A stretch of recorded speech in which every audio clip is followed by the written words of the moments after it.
25차 미래노동개혁 포럼, 그리고 주제로는 5인 미만 근로기준법의 적용 범위 확대의 쟁점과 과제라는 주제로 오늘 오늘 포럼을 열고자 좀 합니다. 근데 사실은 이 5인 미만 근로기준법 적용 범위 확대 문제 관련해서는 여러 가지 논의들이 있었던 큰 쟁점인데, 시기적으로 사실은 이제 5인 미만 적용 관련해 갖고 근로기준법이 이제 부분적으로 확대된 이런 부분들이 있는데, 근제에 와서는 이제 이것을 전면적으로 풀 것인지, 여전히 또 시대적으로 시기적으로 좀 이렇게 단계적으로 풀 것인지, 이런 쟁점들은 여전히 남아 있는 것 같습니다. 근데 이제 시대적으로 지금 보니까 이제 사실 탄핵 이후에 있어서 대선 국면이 아마 6월 초에 있어서 아마 이제 정권이 어떻게 될지 뭐 이런 부분들은 모르겠지만은 지금 이 부분들이 아마 그 대선 공약 관련된 부분에서도 어느 정도 일정 순위를 갖고 이렇게 좀 제시가 되지 않을까. 또 그렇게 된다면 이제 그에 따라서 논란이 있는 그런 주제라고 생각이 됩니다. 그래서 오늘은 이 주제로 삼아서 오늘 논의를 하고자 하고요. 발표는 제가 오늘 하고, 그 다음에 오늘은 토론자로서는 홍익노무법인의 서진주 노무사님, 그 다음에 수상인연합회의 차남수 본부장님, 그 다음에 열린사회포럼의 김창대 사무총장님이 이렇게 나서서 해주시겠습니다. 그럼 이제부터 5인 미만 근로기준법 적용 범위 확대 쟁점과 과제로서 발제를 하게 된 미래노동개혁 포럼의 대표 이승길입니다. 이 5인 미만 관련된 이 논의를 하기 위해서 사실은 이제 근로기준법이 이제 노동법인데, 그 노동법의 기본적인 그 개념이라 그럴까, 그런 부분들 관련해서는 자본주의 사회에서 근로자가 인간다운 생활을 보장할 수 있도록 노동관계를 규율하는 법 영역이 노동법인데, 이것은 헌법상에 있어서 근로조건의 법정주의를 규정하고 있으면서 그 근로기준법은 직종과 직무와 관계없이 사실상 획일적으로 근로조건의 최저 기준을 두어서 근로자의 근로조건을 유지, 개선하고 있는 그런 법을 두고 있습니다. 그런데 우리나라에서는 5인 미만 관련된 부분에서 이 근로기준법의 보호규정 관련해서 일부 조항을 제외하는 그런 입법을 두고 있는데, 이제 이런 것들에 대해서 좀 논란이 좀 있는 그런 상황이고요. 다만 이제 2020년 말 통계이긴 한데 5인 미만 그 사업장이 전체 사업장에서 한 63% 정도를 차지하고 있습니다. 그러니까 5인 미만 사업장의 근로자 수도 전체에서 한 7.8%, 17.그 정도 되는데, 명수로는 한 330만 정도 이렇게 됩니다. 그래서 전체적으로 보면은 사업체 수도 많고, 사실 이제 근로자 수도 적지 않은 이런 인원인데, 이런 데 일하시는 분들 관련해서 근로기준법의 중요한 조항들이 있는데, 그 예를 들면은 근로시간의 제한 및 또 연장, 야간, 휴일 근로 가산 임금에 대한 규정을 적용하지 않고 있고, 휴업수당이라든가 휴일, 휴가, 휴식 관련된 것도 적용하지 않고 있고, 해고 제한에 대한 규정도 적용하지 않고 있습니다. 물론 이제 애고 수당 같은 것이라든가 퇴직금 관련된 부분들은 그 사이에 시대적으로 이제 적용되는 그런 확대된 경우들이 있는데, 해고 제한 관련된 것은 지금 적용되어야 되지 않고, 또 요즘에 이제 사회적인 이슈가 되고 있는 직장 내 괴롭힘 같은 것이 근로기준법 내에 규정이 있는데, 그것도 역시 5인 미만 사업장에는 적용되지 않고 있습니다. 그래서 이런 근로조건 조항들에 관련해서 결국은 이제 5인 미만에 대해서 적용을 어떻게 할 것인가, 뭐 이런 부분들이 계속 문제가 되게 있었고, 그것에 대해서 찬반, 양론 뭐 이런 것들은 당연히 있는데, 그런 것들을 정책적으로 어떻게 결정할 것인가, 뭐 이런 부분들은 이슈가 되고 있다라고 생각을 하고 있습니다. 하여튼 그동안 저희들이 급속한 경제 성장이라든가 노동 환경의 변화를 고려한다면은 5인 미만 사업장에 종사하는 근로자의 근로기본권 이 관련돼서는 입법부나 사법부, 행정부로부터 간과되고 있는가, 뭐 이런 부분들에 대한 문제제기가 있습니다. 그래서 이것을 현행 5인 미만 사업장은 근로기준법 시행령에 따라서 일부 적용을 제외를 규정하고 있습니다.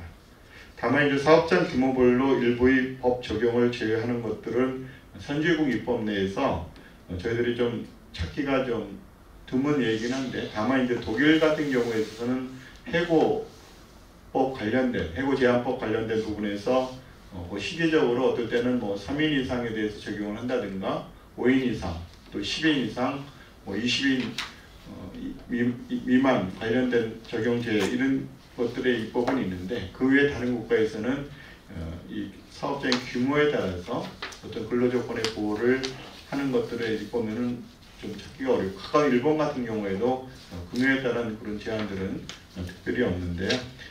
다만 이제 국가마다 그 입법 체계가 좀, 노동법 체계가 좀 다르기 때문에 그걸 일조로 얘기는 할 수 없습니다. 근데 다만 이제 저희는 특징적인 것이 근로기준법이라는 법을 통해서 근로자들의 근로조건을 일률적으로, 획일적으로 이렇게 보호하는 규정들이 있어서, 만약에 그 5인 미만 이런 것들의 일부 적용 제외를 하지 않는다 그러면 그냥 다 보호 적용이 되는 것이 되어서 그런 보호들이 기업의 이제 지불 능력이나 이런 것들을 봤을 때 시기적으로 맞는가 이런 문제들은 좀 있습니다. 하여튼 그런 적인데, 또 일부 이제 저희들 개별 법률 중에서 최저임금법이라든가 산업재해보상보험법, 또 고용보험법, 또 산업안전보건법 이런 들 관련해서는 근로자 수와 관계없이 모든 사업장에 적용을 하고 있고요.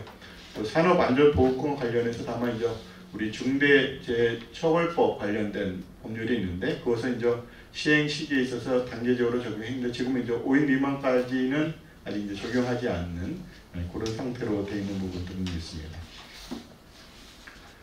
기업이 결국은 경쟁력이 강화되는데, 사실 이것을 함으로 인해서 약화가 되고 또 영세화의 악순을 겪게 되는 이런 문제들 관련해서는 어떻게 보면은 이런 적용과 관련해서 좀 이렇게 준비가 된 그런 것들이 좀 필요한데, 특히 이제 근로시간 적용 제외 관련된 부분에 관련해서는 임금을 낮은 구조로 적용해서 사업장 규모에 따라 어떻게 보면 또 그 규모에 따라서 일자리 양극화를 가속할 그런 우려도 좀 있는 것도 좀 부인하기 좀 어려운 부분들이 있는 것 같습니다. 하여튼 이런 부분들 관련해서 여러 가지 논의한 것들이 사실 이제 시기적으로 보면 한 20여 년 넘는 이런 논의가 있었는데, 그 주된 논거로서 얘기됐던 것이 이제 이 5인 미만, 이것이 이제 소규모 사업장의 영세성 이런 부분들에 대해서 바로 적용하는 것이 좀 어렵지 않은가 이런 제기가 있었고,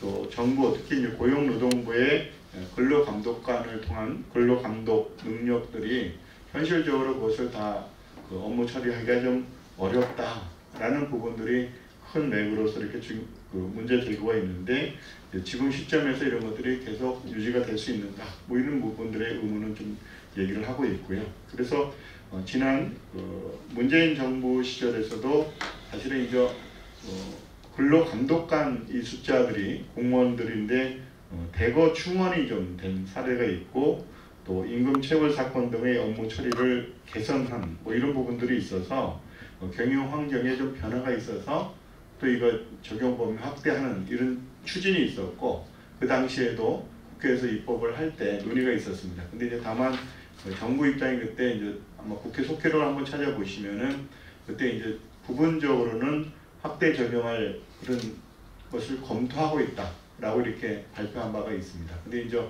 이번 그 윤석열 정부 들어서는 5인 미만 관련된 부분들이 그 노사정위원회, 경제사회노동위원회에서 논의는 된 적은 있었는데, 그것을 이제 바깥으로 구체적으로 어떻게 한다 이런 부분들에 대한 그 발표는 없어서 지금까지 와 있는 이런 부분들은 좀 있는 것 같습니다. 하여튼 그럼에도 불구하고 하여튼 이번 윤석열 정부 내에서는 정부가 정부 정책을 통해서 고용노동부를 통해서 사업자의 법중수 능력 및 비용 부담과 근로자 보호를 고려한 단계적인 근로기준법 적용 확대 방안을 발표한 바도 있고요. 그다음에 대통령 직속으로 있었던 경제사회노동위원회에서 노동시장 이중구조 개선 연구회를 출범시키면서 그 의제 중에 근로기준법 적용 범위 확대를 논의한 바도 있습니다. 그리고 이제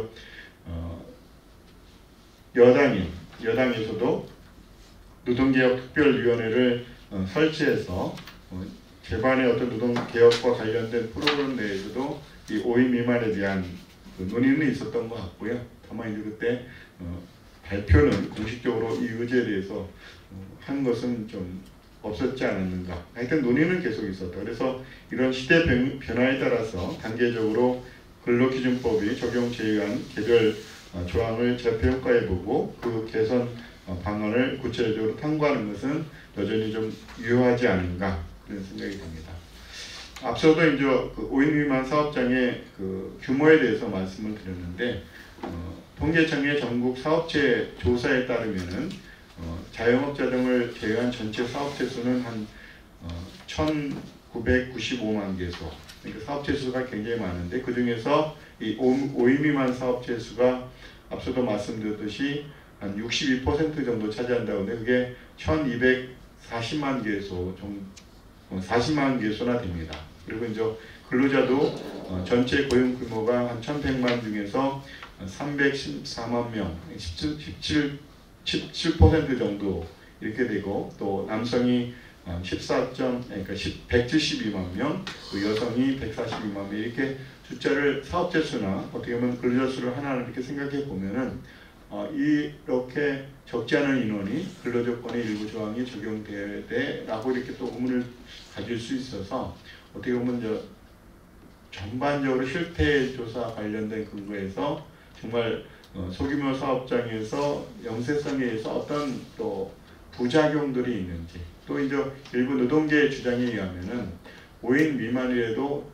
훨씬 근로조건이 좋은 사업장들이 많다라는 이렇게 주장을 하기도 합니다. 그래서 그런 부분들을 또 어떻게 정리를 해서 이런 적용 확대를 할 때 어떤 부작용을 최소화할 수 있는지. 그래서 이제 지금은 어떻게 보면 일단 시행해 보고 문제가 생기면은 그때 보완해도 이제는 되지 않는가. 뭐 이런 얘기들도 하는 것 같습니다. 근데 하여튼 구체적으로 이 업종을 이렇게 보게 되면은 뭐 도소매업이 당연히 많고 숙박이나 음식업 또 제조업도 적지 않게 많습니다. 그래서 이제 이런 것들이 우리가 이제 자칫 잘못하면 이제 제조업에 종사하는 이런 공장이나 이런 것들만 생각할 수가 있는데 실은 서비스 업종 관련된 이런 부분들에서 전면 적용이 되는 거기 때문에 그 파급 효과는 사실은 우리가 크다라고 이렇게 표현할 수밖에 없는데 그것이 이제 얼만큼 경제 전반에 돌아가는데 부작용을 미칠 수 있는지 이런 것들에 대해서는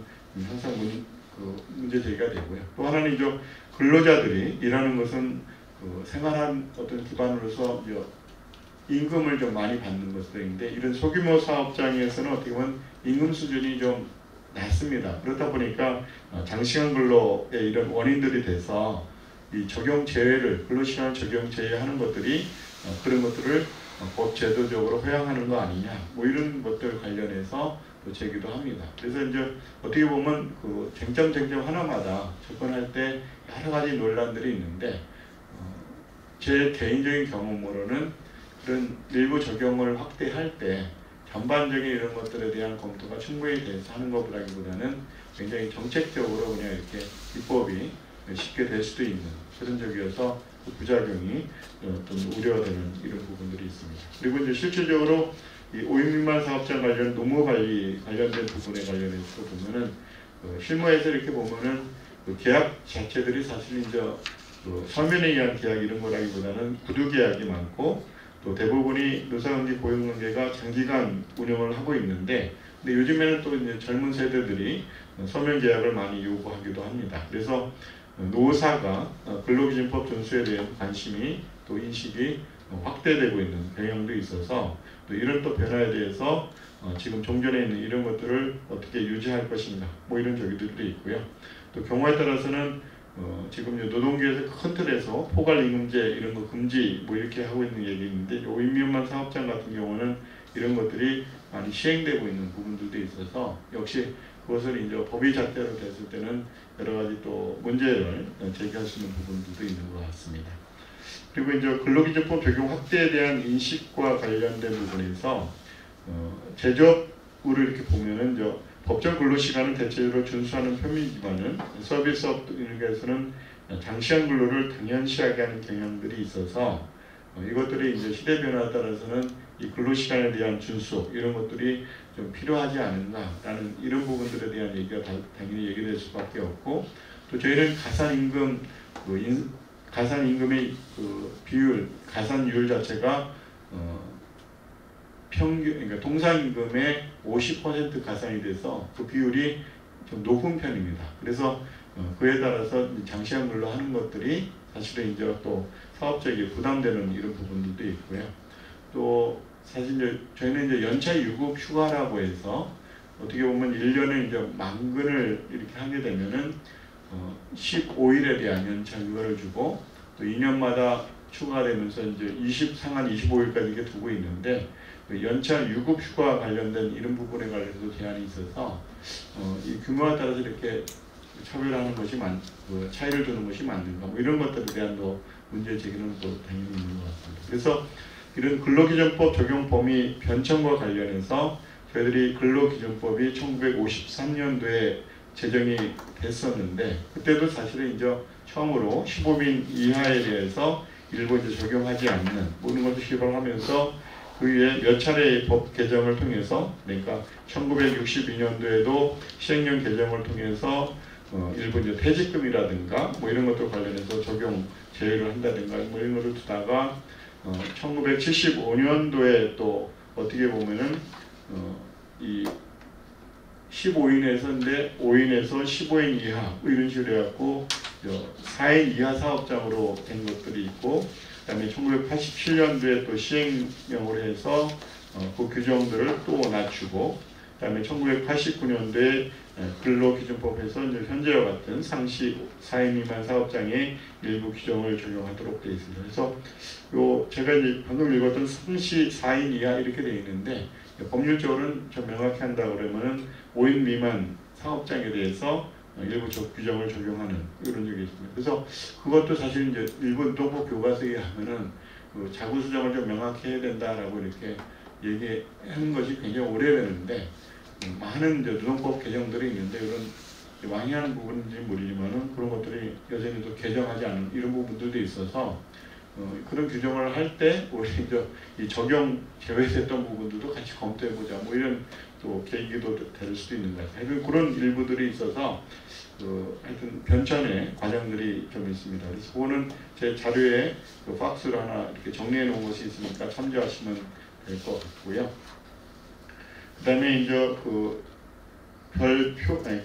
2에 보면은 상시 5인 미만 사업장의 적용 제외 규정 뭐 이렇게 해갖고 표를 하나 이렇게 만들어 놓은 게 있는데, 이게 나열되어 있는 법조문을 보면은 적지 않습니다. 그러니까 크게 보면은 근로계약 부분에서 또 임금 부분에서 또 근로시간과 휴식, 여성과 소년, 안전과 보건, 기능습득, 또 취업규칙, 또 저희는 근로기준법에 이제 기숙사 규정 관련된 이런 것들 등등이 있는데, 이것이 이제 아까 1989년 적용 제외돼 있으면서 이게 이제 논의는 이렇게 일부 됐었지만은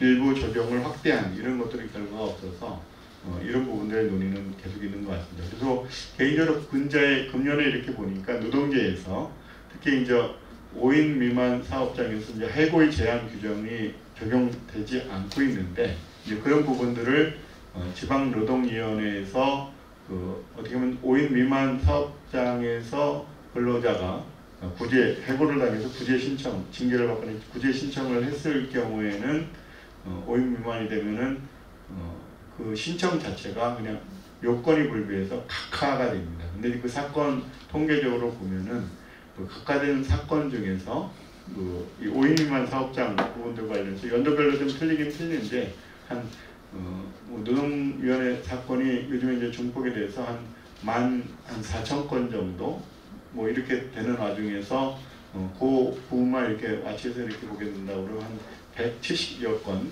정도 이렇게 된다고 해서 그것을 또 어떻게 처리할 것인가 뭐 이렇게 갖고 이제 문제 제기를 하면서 최소한으로 해고 제한에 관련된 규정은 확대해야 된다 이렇게 주장을 또 하고 있습니다. 그래서 그런 부분들이 사실은 이제 오늘 토론자는 소상공인 연합회에 대해서 그 당연한 그런 문제이긴 한데 그런 것들이 구체적으로 어떤 사안에 있어서 어떻게 대해서 적용을 확대해야 되는지 안 돼야 되는지 이런 것들에 대한 그 증거 뭐 이런 자료들이 필요한데 통계적으로 보면 왜 그분들을 제외해야 되지 왜 못하게 이런 부분들에 대한 것들에 대한 관심 그런 것들이 좀 필요하지 않나 이런 생각이 듭니다. 그리고 이제 이 건 관련해서 이제 헌법재판소에 사실은 위헌이냐 합헌이냐 이런 거 관련해서 또 논란이 됐었습니다.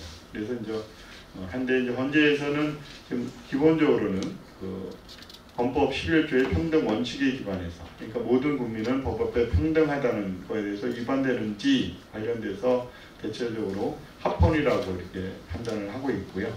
그 이유로서 이렇게 드는 저기들을 보면은 오인면 확대 적용에 대해서는 영세 사업장의 열악한 현실을 고려해야 되고 또 한편 국가의 근로감독 능력을 한계로 고려하면서 근로기준법의 법 위험성을 실질적으로 관철하기 위해서 입법 적극적 결정으로서 나름대로의 합리적인 이유가 있다고 할 것이므로 헌법상 평등 원칙의 위배가 할 수 없다라고 이렇게 이제 합헌 결정을 내렸는데 사실 이제 그때로 해서 끝난 것이 아니고 그 당시에도 일부 재판관이 반대 의견이 좀 있었습니다. 그러다 보니까 그 후에 다시 헌법재판소의 재판관 구성이 좀 바뀌었을 때 다시 이제 이것에 대한 합헌 위헌 이런 것들에 대한 또 신청 그런 것들이 있어서 그런 문제들이 좀 계속 되고 있는 이런 와중이고요.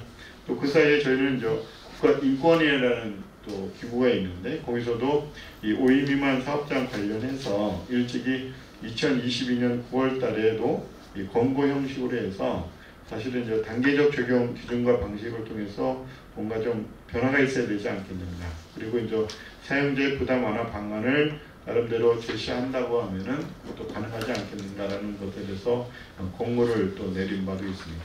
당연히 이제 노동계 입장에서는 적용 확대 관련해서는 당연히 이제 확대를 해야 된다고 지속적으로 주장을 하고 있고요. 그래서 이제 국회의원 선거라든가 대통령 선거 있을 때마다 중요 의제로서 이 5인 미만 사업장에 대해서 확대해야 된다라고 이렇게 주장을 하고 있습니다. 그런데 이제 그것은 조직원들 관련된 부분들은 5인 미만 사업장은 사실은 거의 없는 그런 상황이긴 한데 어떻게 보면 이제 노동자라는 연대 차원에서 뭐 이렇게 하는 건데 이제 명분이 당연히 있다 보니까 이런 부분들이 사실은 이제 경영계라는 부분에 관련해서도 좀 반대를 위한 반대는 계속할 수 없으니까 이제 하는 이런 부분에서 이제 경제단체도 이제 그 경제단체마다 약간 목적들이 다르기 때문에 그런 다른 현안들에 비해서 5인 미만 관련해서는 관심이 상대적으로 좀 크지 않고 그런 것 같습니다. 그래서 이제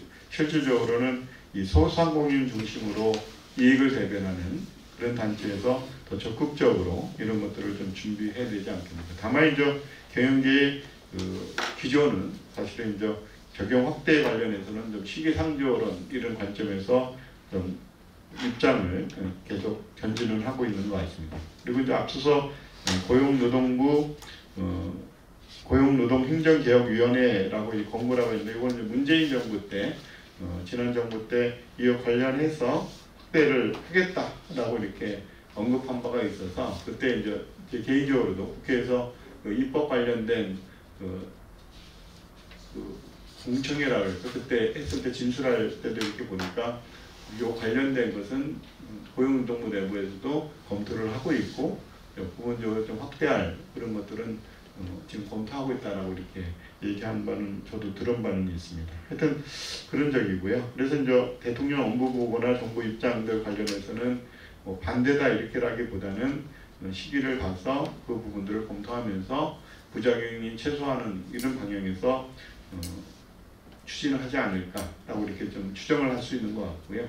그런 또 연계선상에서 앞서도 말씀드렸지만 이제 경제사회노동위원회에서도 이런 것을 논의 의제로 이렇게 삼아서 본격적으로 논의한 바가 있습니다. 그래서 이제 그 안에서도 여러 가지 이제 검토를 하고 있는데 그 내용 중에 하나를 보면 또 실태조사 결과라든가 또 정성평가 등 FGI라고 해서 그 의견 차이 존재하는 이런 것들을 필요하다라고 하면서 그 위에 이제 다른 그 실태 조사를 하면서 이 부분에 관련해서도 좀 종전에 비해서는 좀 정부에서 좀 큰 용역적으로 좀 실태 조사를 하고 있는 걸로 알고 있습니다. 아직 금년에 발표는 안 되어 있는데 아마 조만간에 그 발표가 되지 않을까라고 이렇게 생각이 듭니다.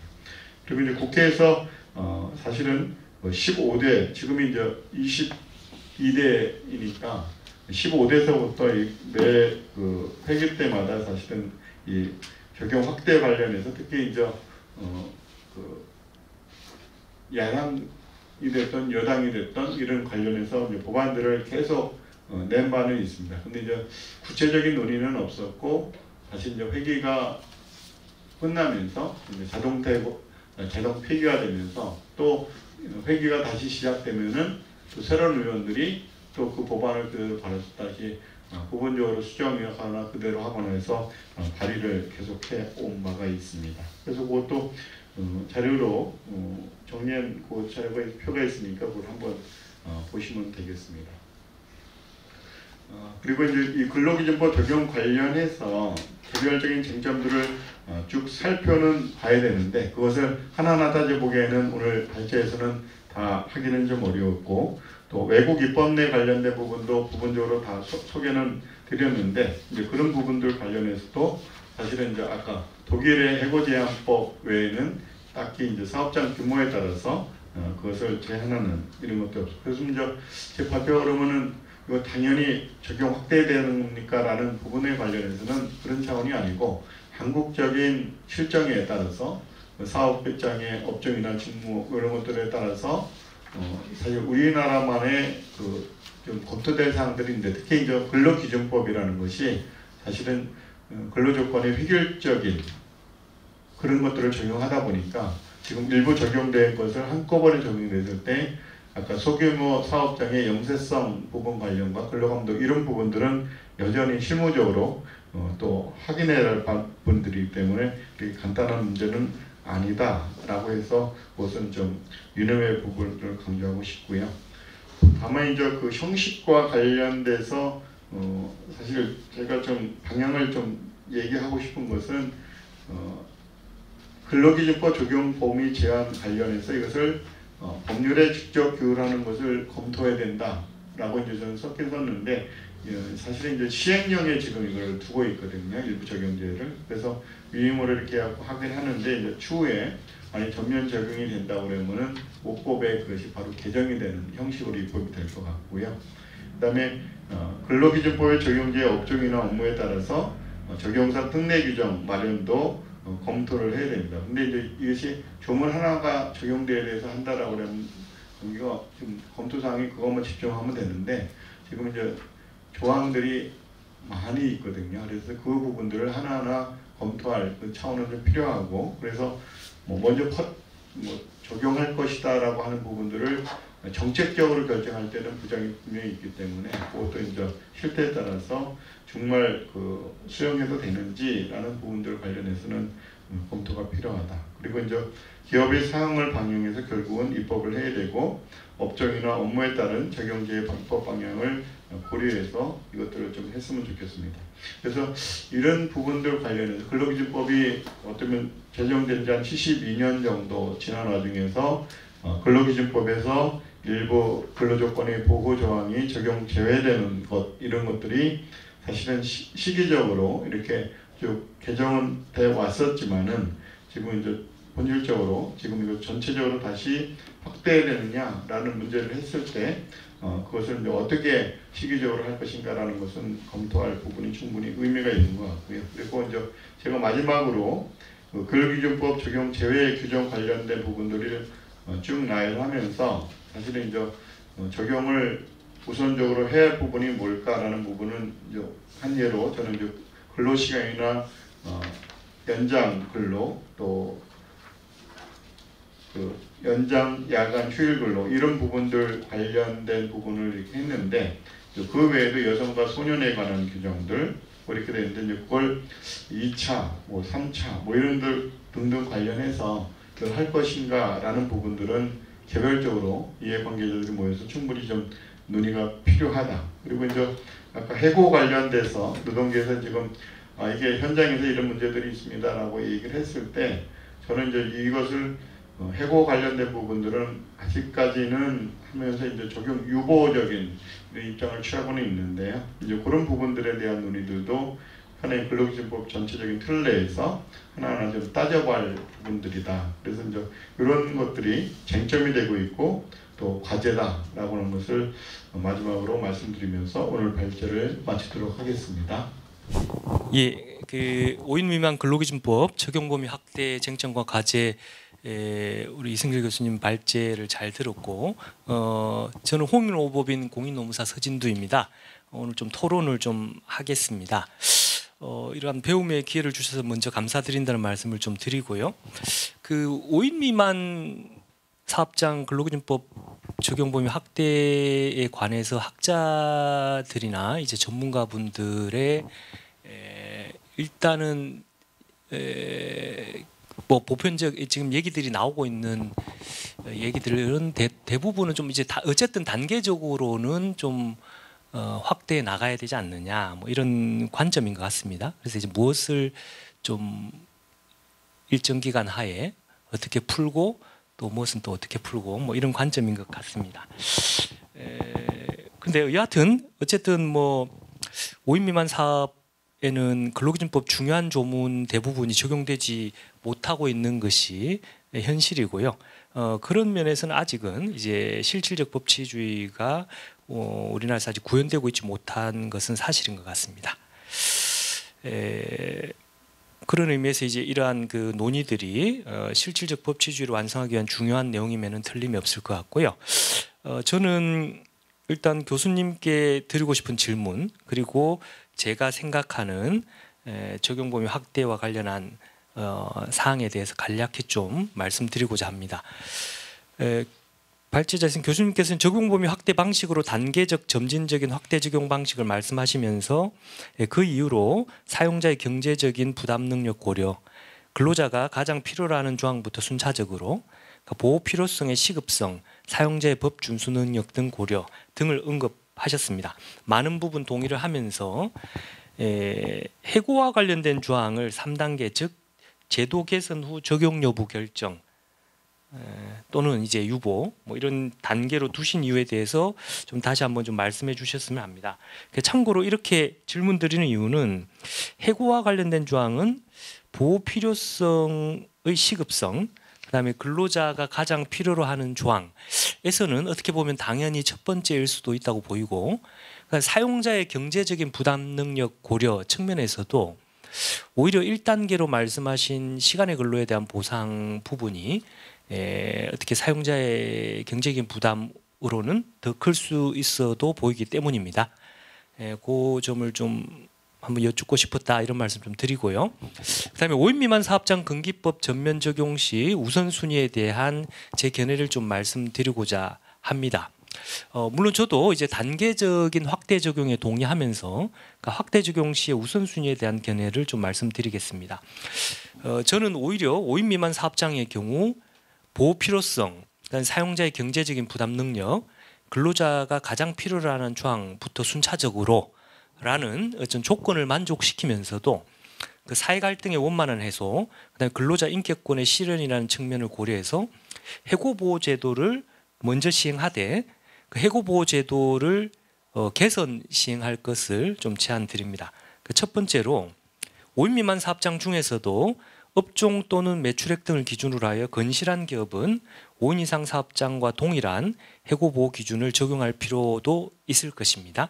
물론 이게 되게 기술적인 문제가 있을 것은 같습니다만은 그러한 입장도 좀 살펴볼 필요가 있겠다라는 생각이고요. 두 번째로 5인 미만 사업장의 해고 보호 제도를 설계하여 5인 이상 사업장과는 다른 그런 제도 설계를 좀 모색해봐야 되지 않느냐 이런 좀 생각입니다. 예컨대 영국이나 프랑스 등의 제도를 참고해서 원직 복귀가 아닌 다른 방안이 적극적으로 좀 설계될 필요가 있겠다라는 생각입니다. 5인 미만 사업장의 특성상 어떻게 보면 대표자 또는 이제 상급자와의 갈등이 해고의 원인으로 좀 많이 작용할 것 같고요. 원직 복귀 또는 재고용을 원칙으로 한 보호제도는 굉장히 좀 실효성이 떨어지지 않겠나라는 좀 생각입니다. 그래서 예컨대 영국과 같이 불공정 해고에 대한 구제는 원직 복귀 또는 재고용이지만 해고된 근로자가 원치 않는 경우 또는 그것이 실행 불가능하다라고 이제 원직 복귀가 실행 불가능하다라고 노동위원회가 판단하는 경우에는 보상금 지급 명령을 행하는 방안입니다. 그리고 프랑스의 경우에도 노동심판소는 여기는 이제 11인 이상의 기업에서 근속 2년 이상의 근로자 해고의 경우에는 원직 복귀를 제한하는 것이 가능하나 기업이 이를 거부할 수 있고 그 경우 기업은 임금 6개월치 이상의 배상금의 지불 의무를 집니다.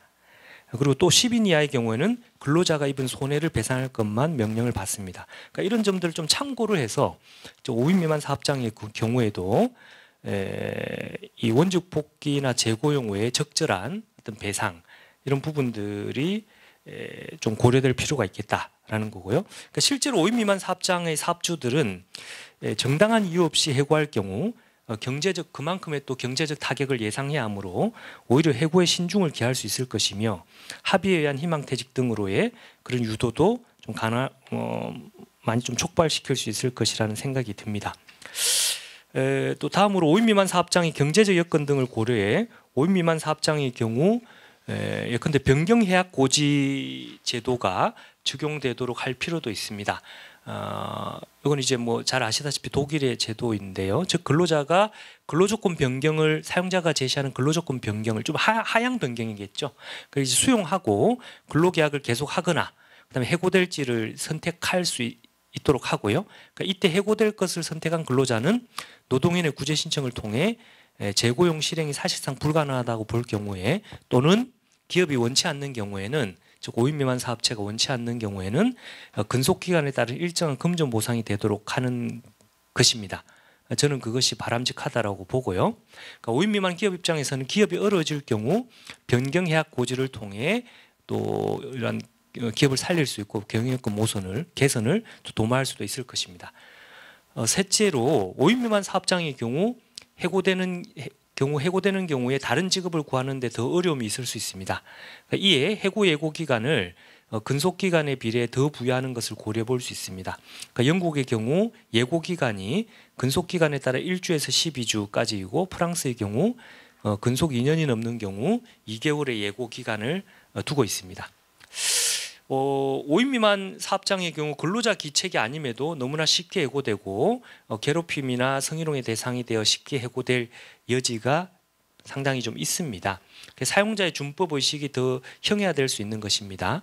이를 막기 위해서라도 최소한 상당한 금전 배상이 따를 수 있다는 점을 통해 해고로부터 보호하는 방안이 어떨까 합니다. 그리고 법률이 개정된다면 1년 6개월 내로 해고 보호 제도가 시행되도록 하고 또 3년 내로는 또 나머지 제도들도 조금씩 확대 적용될 수 있도록 한다면 또 충분한 계도 기간이 될 수 있지 않을까 좀 생각을 합니다. 예, 감사합니다. 예, 그 소상공인연합회 차남수 정책본부장입니다. 오늘 이렇게 토론하게 되어서 되게 기쁘고 영광스럽게 생각하고 있습니다. 제가 지금 5인 미만 사업장 근로기준법 확대 적용에 대한 소상공인의 의견으로 이렇게 말씀을 드리는데, 일단 사실 뭐 아까 그 현황에 대해서는 그 이승길 교수님께서도 말씀을 주셨겠고, 우리 소상공인들 이제 규모라든지 거기 이제 종사자들 숫자들 있습니다. 내용 보시면 될 것 같고요. 그리고 이제 소상공인들의 이제 취업 유발 효과 같은 경우들, 그런 부분들에 대해서도 되게 중요한 역할을 하고 있다 이렇게 생각합니다. 그래서 일부에서는 이제 대한민국 고용의 그 저수지가 바로 소상공인 영역이다 뭐 이런 얘기도 말씀을 하기도 합니다. 그리고 그런 과정에 지금 뭐 코로나 이후에 계속 지금 뭐 삼성고객께서 매출이나 영업이익이 뭐 많이 줄었다는 얘기는 당연히 계속 연속되고 있고요. 늘어났다는 소식은 없고요. 그리고 뭐 자영업자 뭐 고용노동부에서 이제 고용도양으로 매월 발표하는데 고용원에 있는 자영업자 숫자는 계속 줄어들고 고용 1인 자영업자, 그러니까 고용원이 없는 자영업자들은 계속 늘어나는 그런 상황입니다. 그리고 초단기 근로자 숫자도 계속 증가하고 있다. 이게 결국 다시 말하면 쪼개기 뭐 근로자라고 표현할 수 있는데 뭐 그런 부분들입니다. 그건 뭐 주휴수당과 연결된 부분이고요. 그 다음에 지금 현재 특히 이제 저부가 가치 업종들에서 이제 최저임금 상승으로 인해서 점점 더 악화되고 있다. 뭐 이런 내용이고요. 넘기시면 그 다음에 뭐 금융 관련된 것들에 대해서는 뭐 회수율도 당연히 어려워지고 있고 부채가 지금 뭐 거의 이건 조금 통계가 조금 오래됐는데 사실은 지금은 현재는 110조가 넘었죠.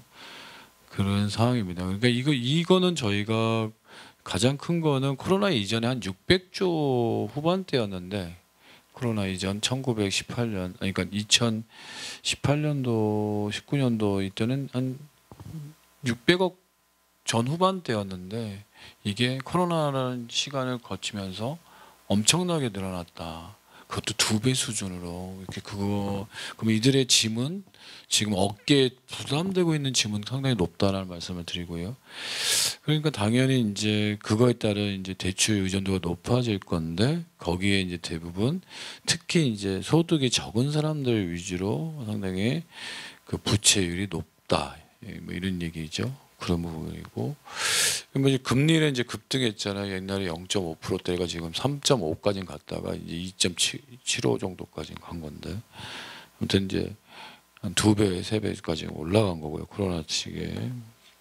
그리고 최저임금 인상도 이제 상당한 숫자로 뭐 우리나라가 지금 거의 아시아권에서는 최상위를 차지하고 있는 거고 제가 알고 있고 공과금도 많이 올라가 있고 아까 말씀하신 회수율이 지금 되게 안 좋다는 얘기를 하고 있습니다. 그래서 지금 아까 이제 교수님께서도 이제 발제문에도 그 영세성과 그 다음에 지금 법 제도에 대한 공무원 사회에서 그 단속권이 가능하냐 뭐 이런 얘기들 하면서 평등법 위반까지 그런 발제문을 말씀을 하셨던 내용들이 저희도 같이 계속 우리가 주장하는 내용이고요. 그럼 현장에서는 어떠냐라는 거죠. 그 PC방이나 미용실, 떡 제조실 이런 거 다 이렇게 봤을 때 계속적으로 지금 너무나도 어렵다. 근데 여기서 우리가 그 직장 내 괴롭힘 같은 거 자꾸 얘기를 많이 하시는데 우리 교수님께서는 이제 2차의 얘기 이제 스텝 2 정도에서 이제 진행을 하자는데 일부 이제 노동계에서 주장했던 것들은 직장 내 괴롭히면 니네가 계속 얘기하는 영세성과 관계가 없지 않냐. 근데 그보다 더 심한 게 있어요. 공간이 직장 내 괴롭히는 거는 바로 즉시 공간을 분리해야 하는데 평수가 5평도 안 되는 평수 안에서 분리할 공간이 없으면 밖에 놔두라는 것도 아니고 이게 여러 가지 그러니까 현실하고 형정과 매칭이 되지 않는 법 조항들이 있다. 그런 부분들을 말씀드릴 수 있을 것 같습니다.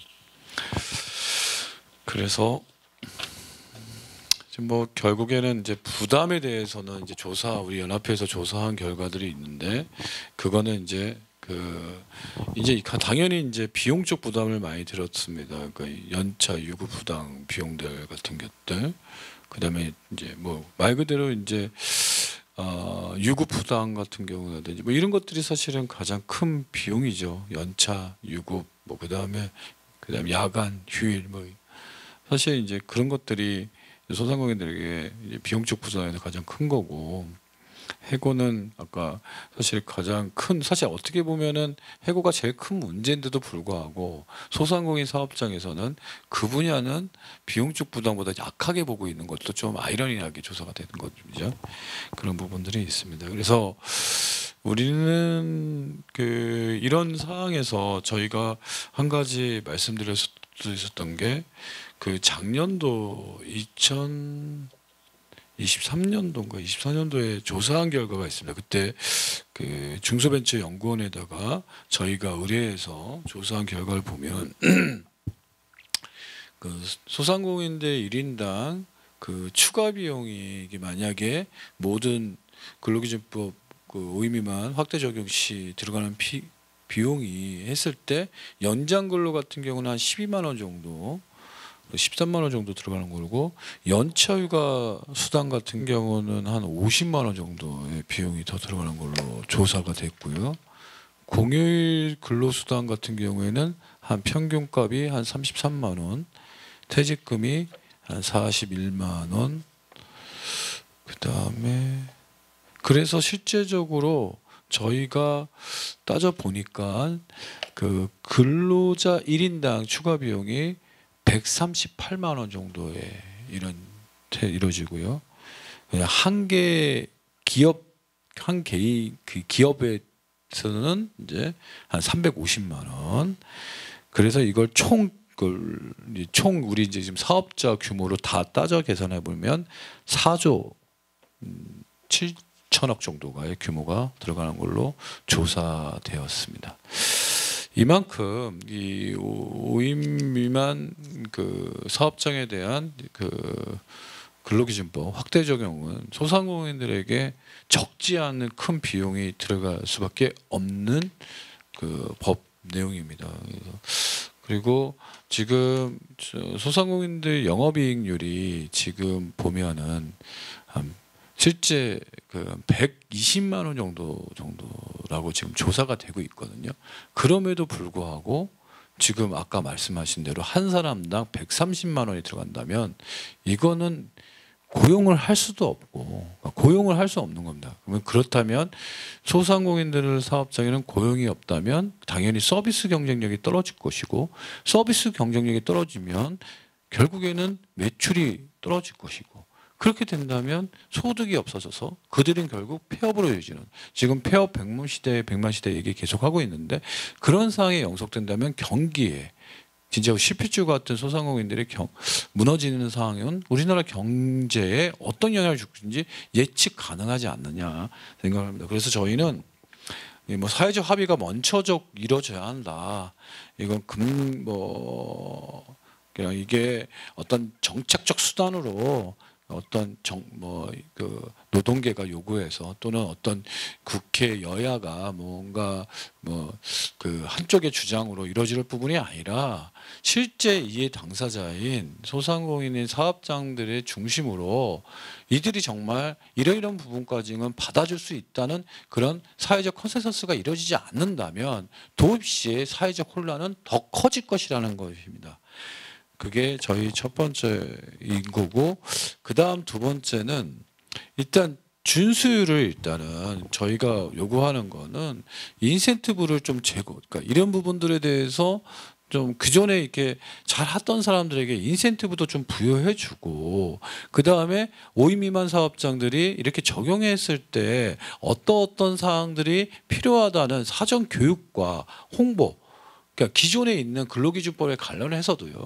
그런 부분들이 정말 좀 올라가 있는 사항, 그 사항에서 뭔가 그 다음 조치가 이루어져야 하는데 지금은 어떻게 보면은 인센티브 부여도 없고 말 그대로 노동법을 잘 지키는 사업장에 대한 그런 것도 없고 그다음 교육과 홍보도 없는 상태에서 그냥 밀어붙이기식으로 진행을 한다면 그거는 결국 국가적 손실으로 이어질 것이다라고 봅니다. 그래서 저희가 이제 이러기 위해서는 최소한 저희가 뭐 이런 사회적 합의도 필요하지만 저희가 이제 대안적으로 얘기한 게 여기 아까 발제문에도 고용노동부라든지 또는 여야 정치인들이 간혹적으로 쓰는 단어가 있는데 그게 뭐냐면 재정적 지원을 얘기하고 있거든요. 근데 지원이라는 것이 사실 되게 우리가 최저임금이 많이 올랐을 때 일자리 안전자금이라고 했지만 그것도 한시적으로 이제는 사라졌습니다. 그러니까 결국에는 어떤 거를 일단 시행하고 그러다가 뭔가 어려우니까 지원해 준다 하는데 그 지원이라는 것이 그 연속적이지 않고 일시적으로만 해서 결론에게는 사업장에게는 엄청난 부담으로 장기적으로 남게 되는 그런 순환들의 경향이 많거든요. 그렇다면 이번에 근기법 5인 미만 사업장에 대한 확대를 논의할 때 좀 더 안정적으로 이룰 수 있는 거. 그 예로 이제 저희는 소상공인 행복고용지원금이라 해서 지속적으로 그러니까 영업이익 간소업체 그다음에 간소업체가 1단계고 그 다음에는 감소업 기준으로 좀 차등으로 적용을 해서 소상공인이 50% 그러면 정부와 민간이 후원해서 한 50% 해서 이런 것들이 계속적으로 이제 고용지원금을 제거할 수 있는 그런 토대 그것이 만들어지고 난 이후에 그 다음에 이제 금기법을 이제 5인 미만 확대에 대한 논의가 본격적으로 이루어진다면 그것이 저희 소상공인들이 그나마 받아들일 수 있는 이 현상을 극복할 수 있는 그 어떤 프로세스가 아닐까라는 생각을 하게 됩니다.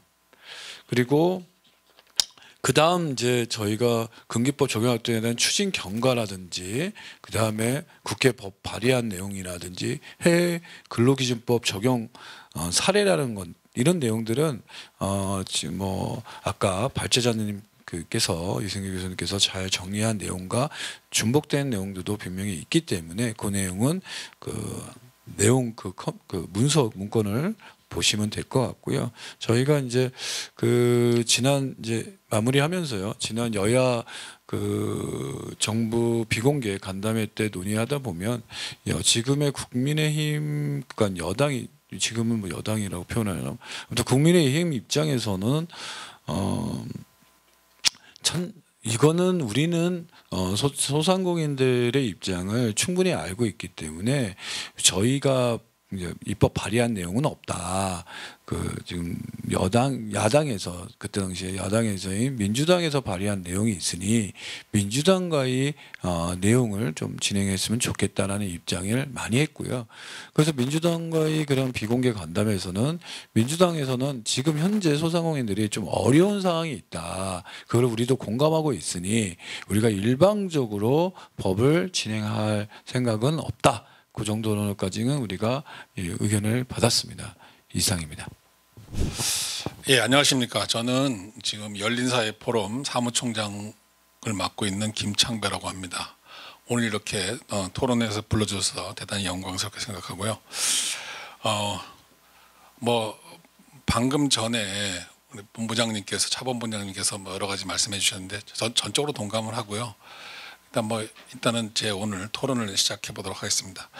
우선 이 주제는 단순히 이제 근로기준법 조항 몇 개를 이제 고치자 그런 문제는 아닌 걸로 생각합니다.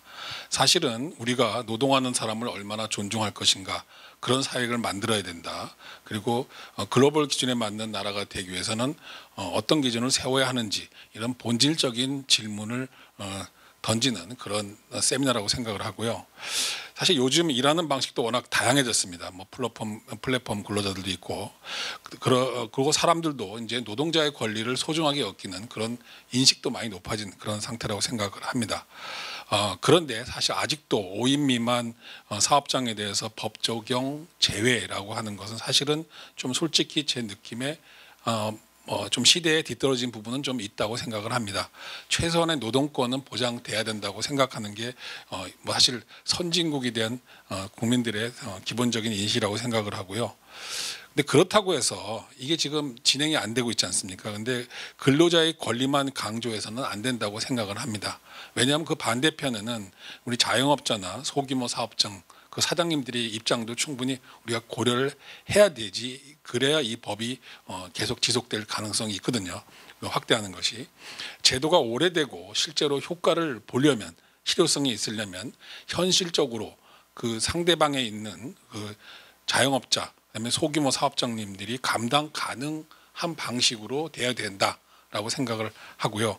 그런 점에서 오늘 발제문에서 제안된 우리 이승길 교수님이 말씀하신 내용들 단계적으로 확대하자 너무 당연하고요. 업종이나 매출 기준도 함께 고려하자. 사업장 규모 하나로만 판단하지 말자는 제안들은 굉장히 현실적인 타당한 그런 주장이라고 생각을 합니다. 이상은 있고 현실 사이에서 잘 조율된 균형 잡힌 시각이라고 생각을 하고요. 예를 들어서 우리가 만약에 법을 일률적으로 한꺼번에 확 바꾸는 5인 미만 업체 몇 년 만에 확 바꾸자라고 하는 것보다는 단계적으로 적용하는 것이 반드시 부작용도 줄일 수 있고 제도에 대한 수용성도 높일 수 있는 너무 타당한 주장이라고 생각하고요. 그리고 각 단계에서 또 우리 교수님께서 지금 단계별로 어떤 것이 먼저 풀려야 되는지, 어떤 내용이 포함할지, 또 언제부터 시행할지까지도 이제 그 기준 역시도 이제 정해주셨는데, 단순한 법률 나열한 것이 아니라 우리 교수님께서 많이 고민하셔서 근로자의 권익이라든지, 그다음에 현재 우리 행정 능력, 행정 시스템의 현실까지 고려해서 구성된 것이기 때문에 나름대로 굉장한 의의가 있다, 균형 잡힌 방향이라고 보고 있습니다. 특히 생명이나 안전에 관련된 부분은 우선적으로 적용하자, 나머지는 준비 상황을 고려해서 점진적으로 시행하는 것이 좋겠다라는 것도 전적으로 동감합니다. 좀 전에 말씀해주신 노무사님이죠, 서진도 노무사님이 해고 보호제가 이제 우선 적용해야 된다는 부분을 말씀해 주셨는데, 저도 뭐 이게 중요한 거라고 생각을 하지만, 아까 좀 전에 말씀하신 것처럼 사실 해고란 문제가 사실은 굉장히 자영업자들한테는 제일 중요한 문제거든요. 그 인력 유용하게 쓸 수 있는 그런 부분에 있어서 지금 그게 가장 큰 문제이기 때문에 이거를 먼저 한다는 건 사실 저는 좀 반대하는 의견이고요. 그래서 전체적으로 교수님이 말씀하신 근로자들의 안전, 이 부분이 우선적으로 적용되는 것에 대해서도 저는 전적으로 동의하고 있습니다. 또 하나, 업종이나 매출 기준도 함께 고려한다고 말씀하셨는데, 사실 업종마다 일하는 방식도 다르고 매출 기준도 다 다릅니다. 그래서 당연히 다르게 적용돼야 될 것 같고요. 지금 전체적으로 5인 미만, 5인 이상 이렇게 해서 구분하고 있는데, 이런 방식도 다양한 형태의 근로 형식을 고려할 때는 이거 충분히 앞으로 고려된다고 생각하고, 이걸 따로 어떻게 보면 법을 만들어야 될지는 모르겠습니다. 지금 우리 경제학에서 말하는 이게 바로 규제의 비대칭성인데요. 지금에 있는 근로기준법, 제조업 중심으로 되어 있는 이 근로기준법을 편의점, 카페 이런 데까지 다 적용한다면 어떤 부분에 있어서는 이게 과잉 규제가 될 수 있고, 어떤 부분에서는 좀 규제가 좀 느슨해지는 그런 사각지대에 놓일 수 있기 때문에 업종별로 맞춤형으로 접근해야 된다. 이건 앞으로도 중요한 과제가 될 수 있다고 생각합니다. 전적으로 오늘 발제하신 내용에 대해서 동감하지만, 제가 이제 몇 가지 궁금했던 점을 여쭤보고 싶은 얘기는, 첫 번째는 근로기준법의 적용 범위를 시행령이 아니라 국회가 직접 법으로 정해야 한다고 주장하셨는데, 물론 헌법에 나와 있는 국민의 근로권, 노동조건의 최저기준 보장과 같은 문제라서 행정부가 아니라 국회가 직접 정하는 것이 원칙이라고 저는 생각을 합니다. 지금처럼 이제 시행령 수준에서 어떤 중요한 사안을 결정하는 방식이라면 법적 정당성이라든지 어떤 책임 측면에서 좀 아쉬운 측면이 생길 수 있다는 생각이 있습니다. 그런데 또 한편으로는 요즘처럼 노동 환경이나 산업 구조가 빠르게 변하는 이런 시대지 않습니까? 어느 정도 정책적 유연성은 확보돼야 된다고 생각합니다. 만약 모든 것이 이제 법으로 고정돼 버리면 나중에 이 제도를 개선해야 할 필요성이 있을 때 국회 논의가 지연될 수도 있습니다. 지금처럼 여야가 극심하게 경쟁하고 있을 때는 시간이 더 오래 걸리고 아예 이게 지연될 수 있는 그런 문제가 발생할 수 있습니다. 특히 우리가 팬데믹을 경험했는데, 그런 상황에서 정부가 신속하게 어떤 조치를 취해야 되는데 그러지 못할 경우 문제가 발생할 수 있다는 것이죠. 그래서 현실적으로는 근본적으로 법은 국회가 정하고 그 세부 내용이나 예외 조항은 가급적 시행령으로 조정할 수 있는 여지를 남겨두는 절충안이 가장 합리적인 방법이 아닐까 이렇게 생각을 하고요. 두 번째로 법이 공표된 이후 1년, 어떤 것은 1년, 어떤 것은 3년 유예기간이 과연 충분한가, 이 부분을 좀 말씀드리고 싶습니다. 단순히 시간이 지난다고 영세사업장들이 갑자기 능력이 생기는 건 아니라고 생각을 합니다.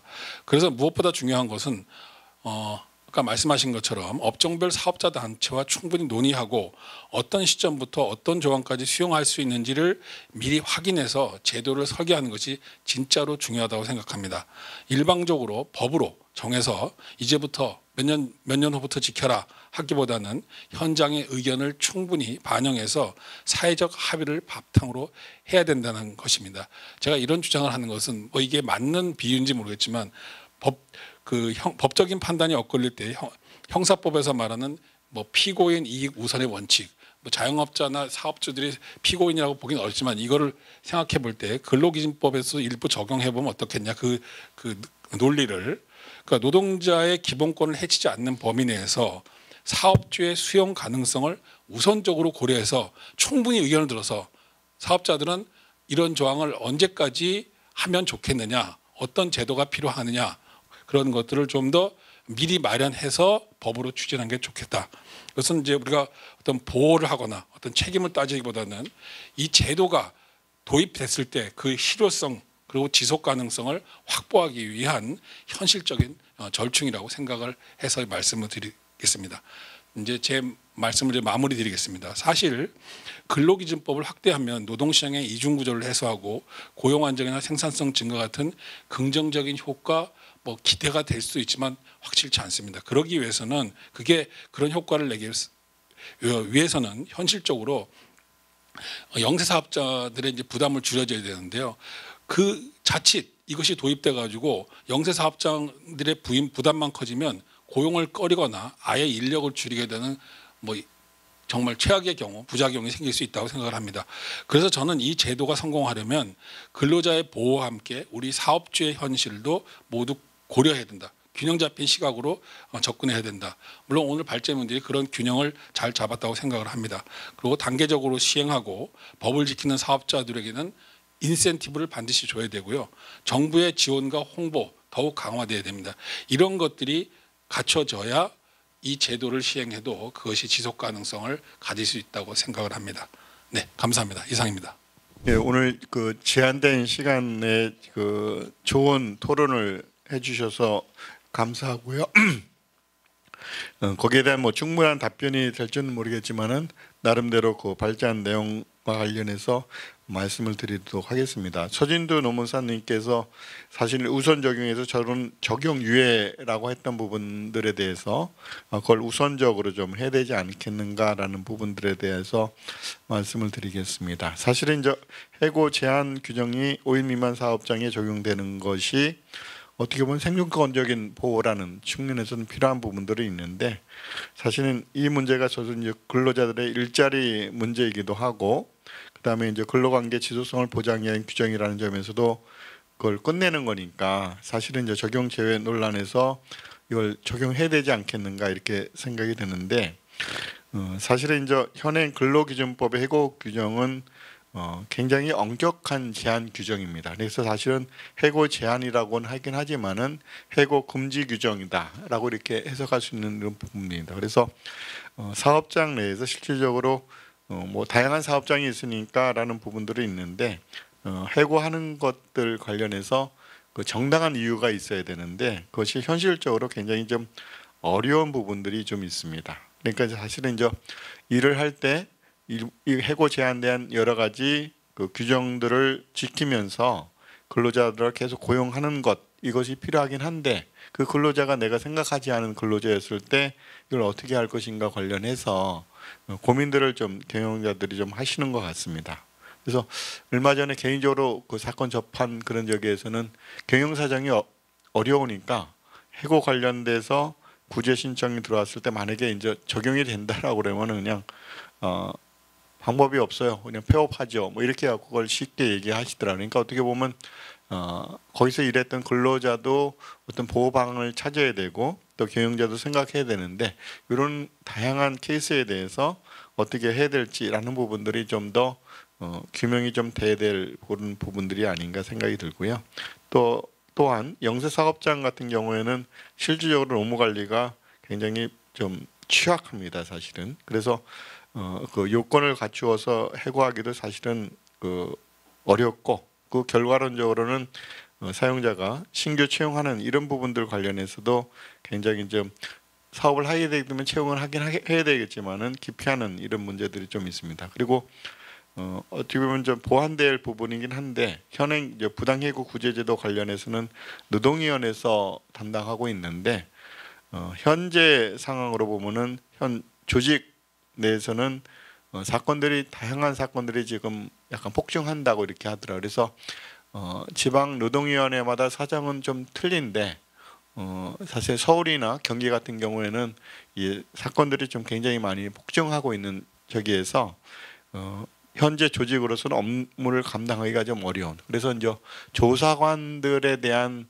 그런 부분에서 업무 처리 이런 부분들에 관련해서도 또 생각지 않은 여러 가지 또 부작용들이 있어서 사건이 좀 확대가 된다고 그러면은 거기도 어떻게 보면 좀 기반이 좀 움직이는 흔들리는 이런 부분도 있습니다. 그래서 많이 이제 어떻게 보면 조사관들을 좀 확충한 부분들은 있다고 하는데 예산이나 조직 인력 이런 화충들에 대한 것들이 좀 필요하고요.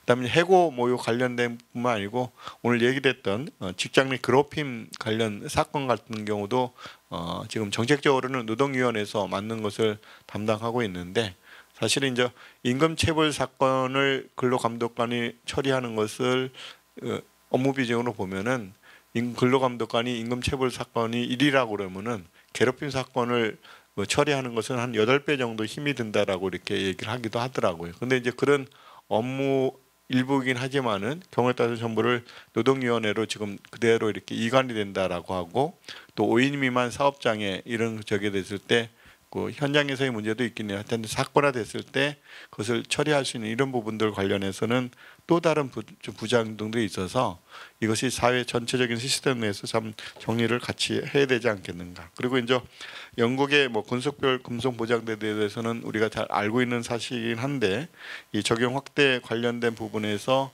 어떤 기능을 하는지 관련해서는 우리가 법 제도론적인 것은 소개가 돼 있는데 그 나라의 이제 특수에 맞는 또 그렇게 되고 있는 상황들을 좀 파악할 필요도 있겠다. 왜냐하면 이제 영국에는 근로기준법은 없거든요. 그러니까 이제 그런 부분들 관련해서 같이 비교 검토해서 대안들을 찾는 것은 뭐 연구할 필요는 좀 있겠다 하는 생각이 들고요. 그다음에 또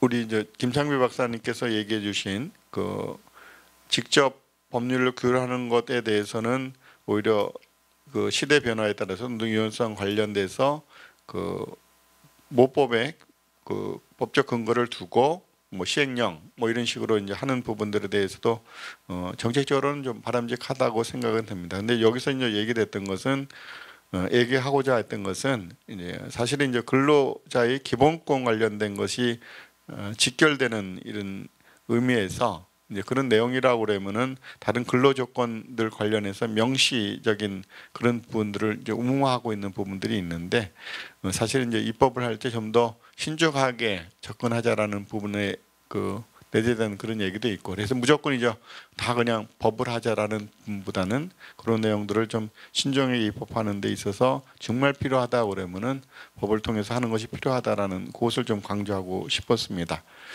그리고 오늘 또 이제 법 공포 1년, 3년 유예 기간 뭐 이렇게 했을 때 1년, 3년 무슨 근거냐 이렇게 얘기했을 때 이 법에서의 숫자 얘기를 했을 때 참 어려운 부분들이 있더라고요. 근데 이제 법하는 입장에서는 그 숫자에 대한 실태에 기반해서 그것을 어떻게 추정하는 것들이 아니고 뭐 일종의 감이라고 그럴까? 법을 만들었다고 그러면 필요했으니까 그것을 바로 할 것인가?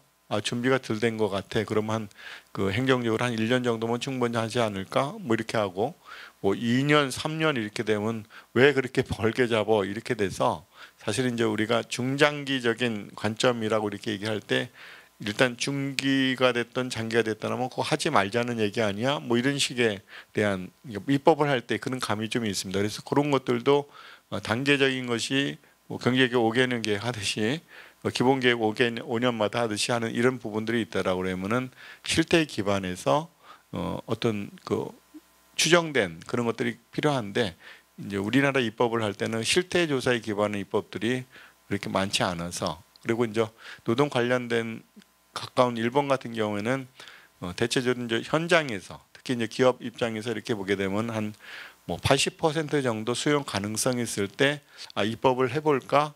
뭐 이렇게 생각을 한다고 합니다. 근데 이제 제 개인적인 경험으로는 소비자 보호법 같은 경우에서도 일본에서도 똑같이 문제가 됐을 때 처음에 이것을 입법을 해 볼까라고 이렇게 생각을 할 때 우리나라는 입법을 했어요.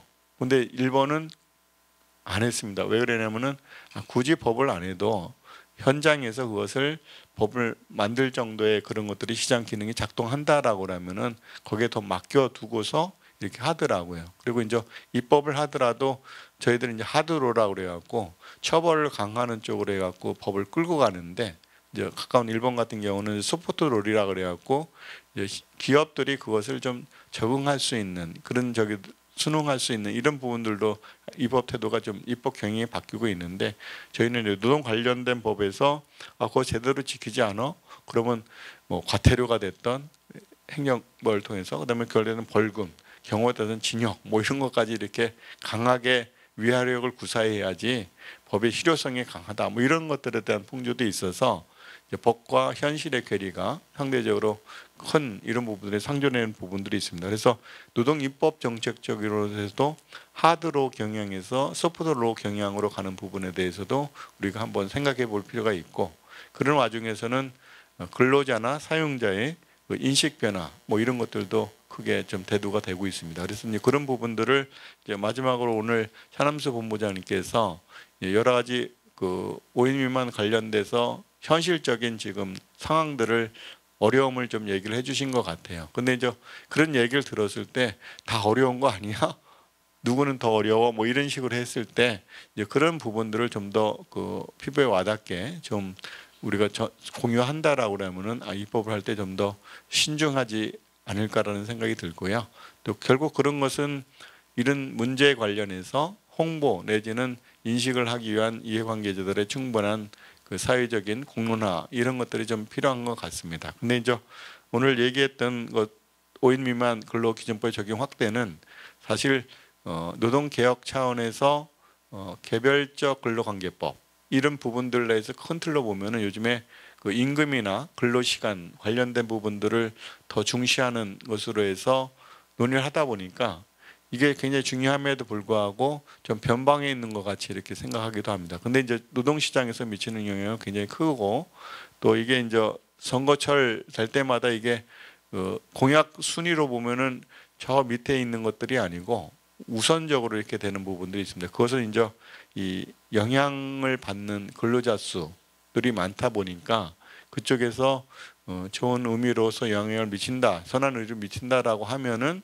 당연히 들고 나오는 이슈가 돼서 그 이슈가 이슈로 그냥 끌고 가는 부분들에 대해서 뭐 조만간 뭐 대선 저희들도 있긴 있지만은 군에서 이해관계자들이 좀 더 실태에 기반해서 이 대안들이 좀 모색되면 어떨까? 그리고 이제 경제적인 효과 이런 부분들도 무시할 수 없기 때문에 좀 더 그 현실에 기반한 그런 통계들이 나온다고 그러면은 정책 결정을 하는 데 있어서 우리가 좀 더 신중해 줄 수 있지 않을까 하는 생각이 듭니다. 그래서 오늘 5인 미만 근로기준법 적용 범위 확대가 오랜 동안에 논의된 그런 과정 중에 있는 거긴 한데, 지금은 이제 좀 더 이제는 이거 좀 뭔가 결정해야 되지 않나라는 이런 분위기는 분명히 있는 것 같습니다. 근데 이제 그런 분위기 내에서 이것이 단계적인 적용이 지금 꼭 필요한가, 아니면은 좀 더 우리가 이 실태를 보고 정책을 결정해야 되는가, 이런 부분들은 결국 이해 당사자들이 문제 제기를 통해서 그런 것들을 찾아야 되지 않을까라는 생각이 듭니다. 근데 하여튼 정책적인 필요성은 분명히 있다라고 하는 공감대는 있어서 좀 더 이 문제는 고민할 거리를 우리가 좀 찾아가면서 대안을 모색해야 되겠다라는 생각이 듭니다. 그럼 이것으로 오늘 25차 미래노동개혁 포럼을 마치도록 하겠습니다. 모두 수고하셨습니다.